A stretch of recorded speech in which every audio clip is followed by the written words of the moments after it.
The Genuine Article.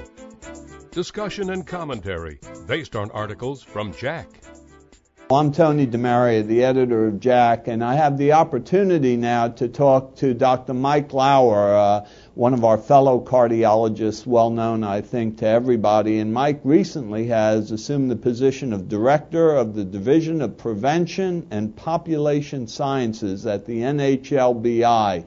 And, of course, there's a lot of activity at the NHLBI these days with the new budget stimulus process, but also with the new Comparative Effectiveness Research Project.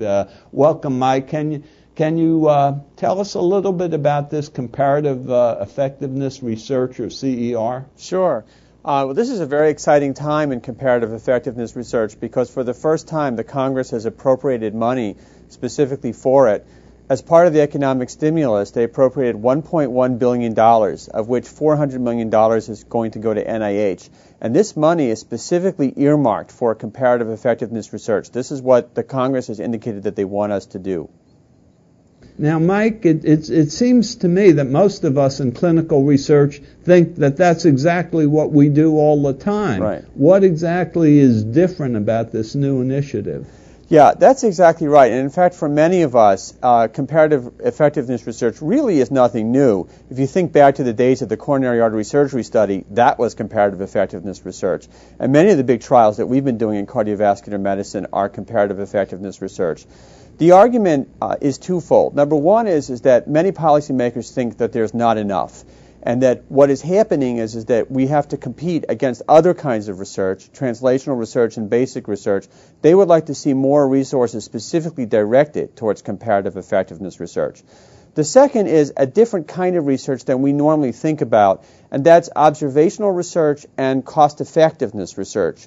The feeling among many policymakers is that we may know that some treatment is more effective than another, but we may not know whether or not it's worth it in terms of the costs. And so I think that the two major thrusts of this legislation is more money to be devoted to comparative effectiveness research on top of what we're already doing, and also more focus on different types of research like observational research and cost-effectiveness work. Yeah, I think many people are worried that perhaps this cost-effectiveness research initiative really has as one of the agenda items to control cost and to handle reimbursement. Do you see it that way? Yeah, well, we definitely don't. We see this as a way to learn more about what types of treatments are best, not only best cost-effective, but also best clinically effective. But you're right, the critics of this legislation are very worried that what we're heading towards is something like what exists in the United Kingdom, where there is a government agency that formally assesses cost-effectiveness and then makes reimbursement decisions on the basis of that. And that is not at all what is happening here. The purpose of this legislation is to say we should be doing more of this kind of research. Cost-effectiveness research may very well be a legitimate part of this kind of research, but we're doing this because this is something which is fundamentally good, and not that it's specifically going to be tied in to reimbursement or legislative directives. In fact, that's not what's happening here at all. Yeah, we're going a little bit long, but I think one last point that we should touch on, Mike, is the question of the applicability of randomized controlled prospective research trials when a physician is confronted with an individual patient. As I know you're aware, many of the big CRTs actually include only a small percentage, right, often 15 to 20% of all the people who are potentially enrollable, and a physician has to take those data and apply them to an individual patient. How do you see this comparative effectiveness research taking the randomized controlled data and fitting it into that context? Yeah, so I think a major part of the comparative effectiveness research debate is how to make clinical trials more practical and more relevant to the practicing clinician.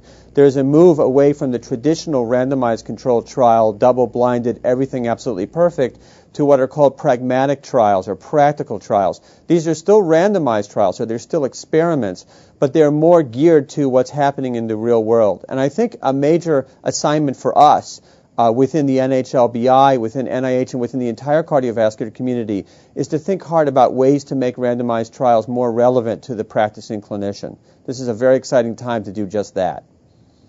Well, this is really a very exciting time, as you say. The resources are there, the questions are terribly important, and the economic imperative has never been greater. We'll look to have you come back in the near future and bring us up to date on how things are going. Terrific, Tony. Thanks so much. It's a pleasure to be here.